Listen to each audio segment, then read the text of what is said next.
Hello everybody, welcome to Stan's Garage, your behind the scenes look at the IT industry, providing you the necessary insights to maximize your technology investment.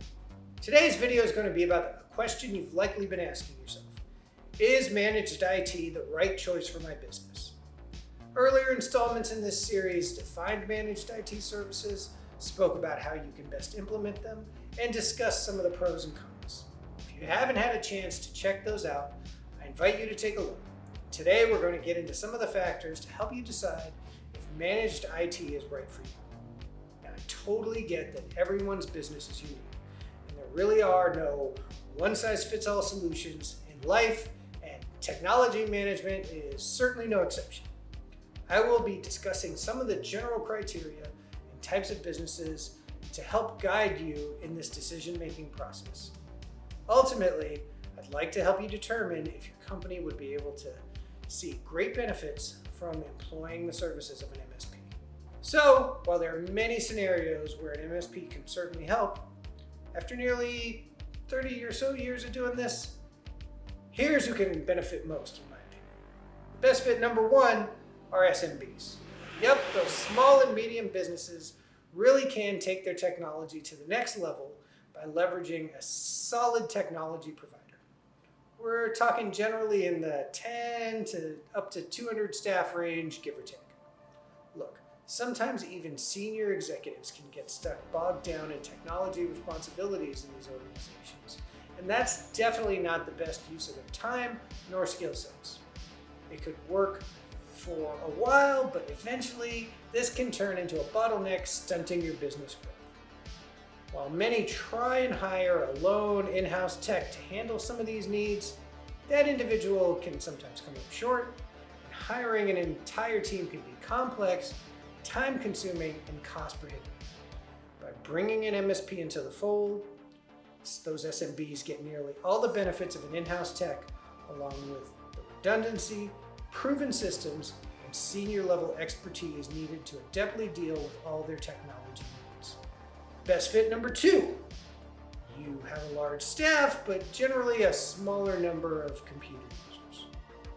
So a lot of MSPs do per user contracts, and that applies to the number of users that your MSP has to support. So if any number of your staff do not require the use of a computer, nor do they need support, then they wouldn't be subject to those charges.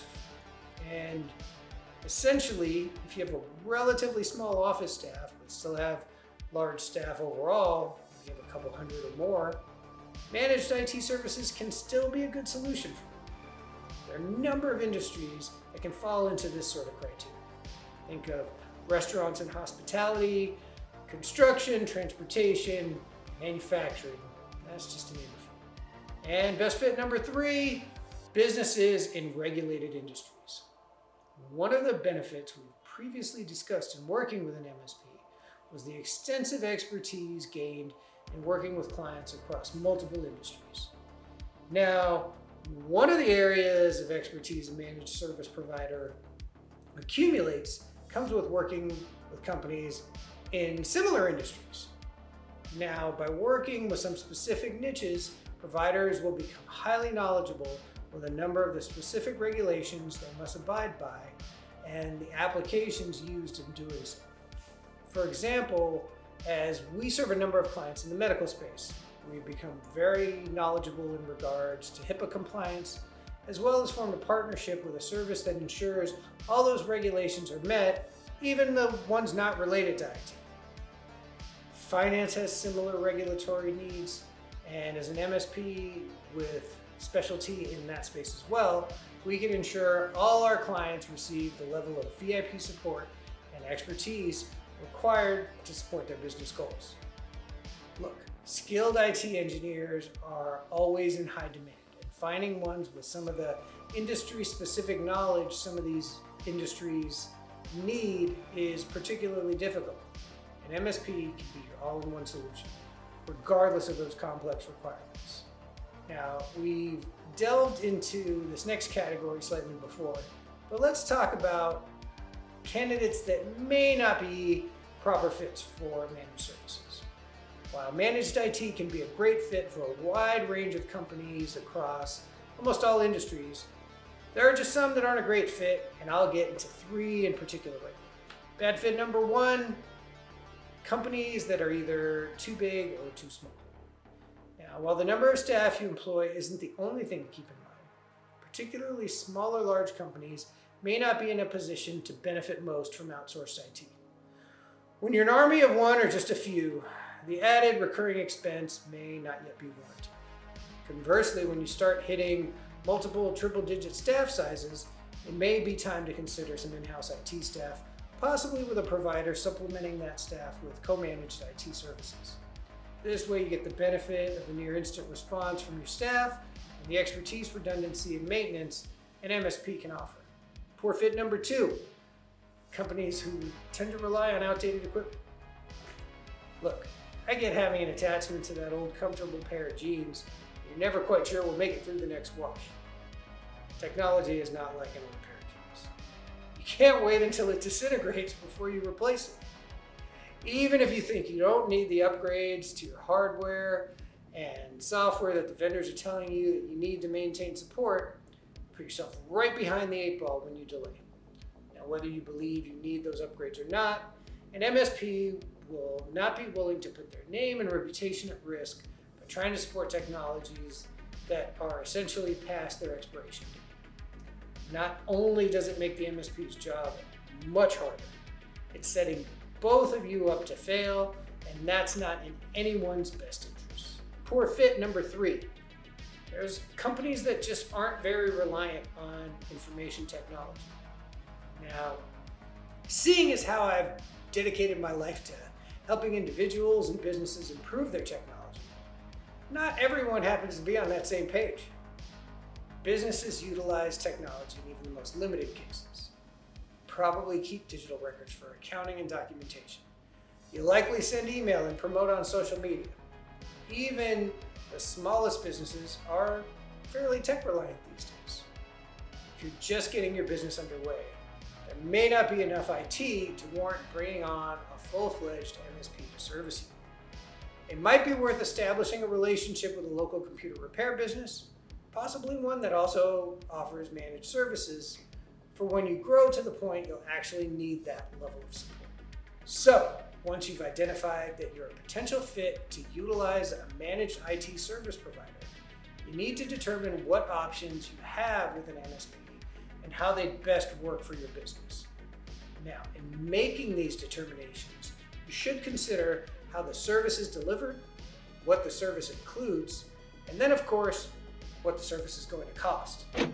Here, we'll quickly break down 3 common ways of handling your IT needs and how these primary considerations are addressed in each one. Option number 1, going fully outsourced managed IT services.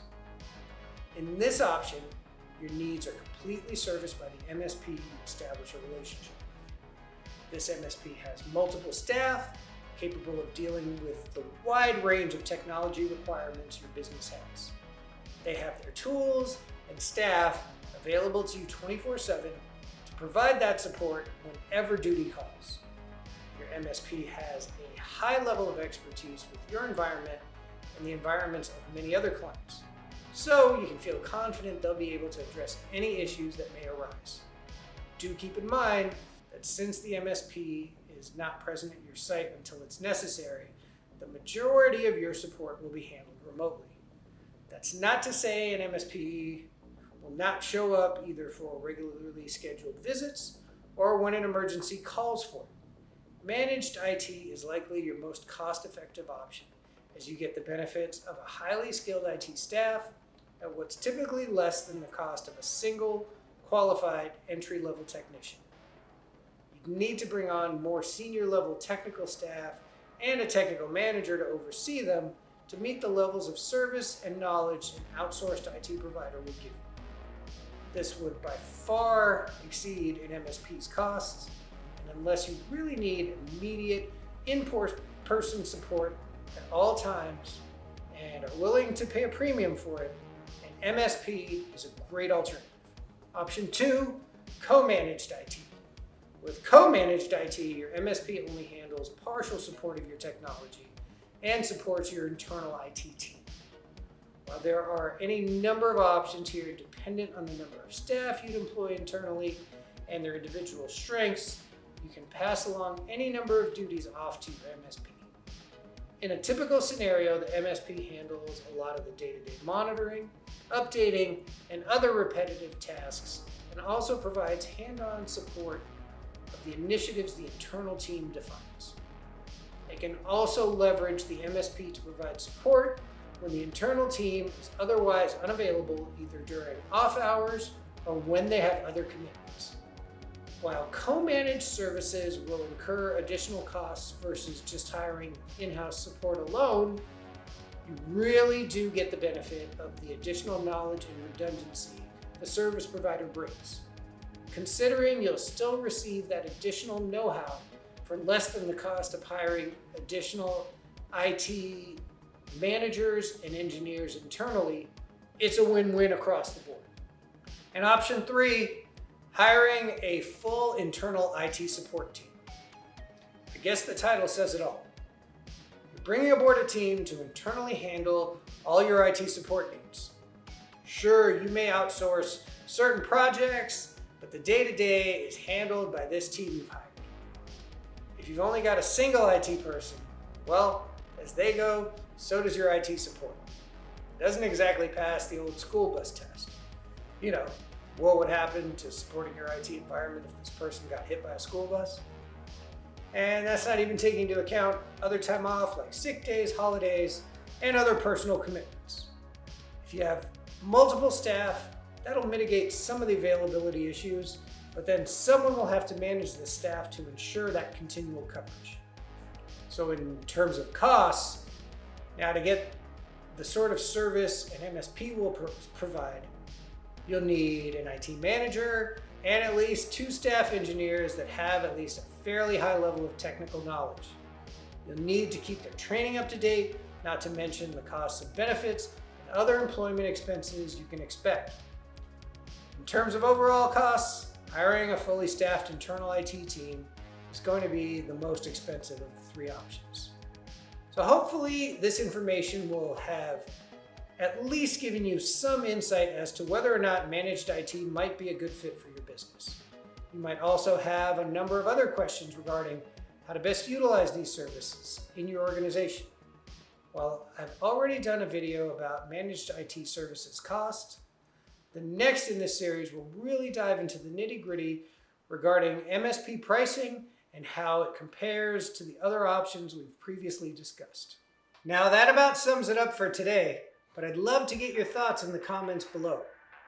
Did I get into the key considerations you should delve into when determining how you'll address your company's IT needs? I can't wait to hear what you think, and remember to like and subscribe, and I'll catch you on the next one.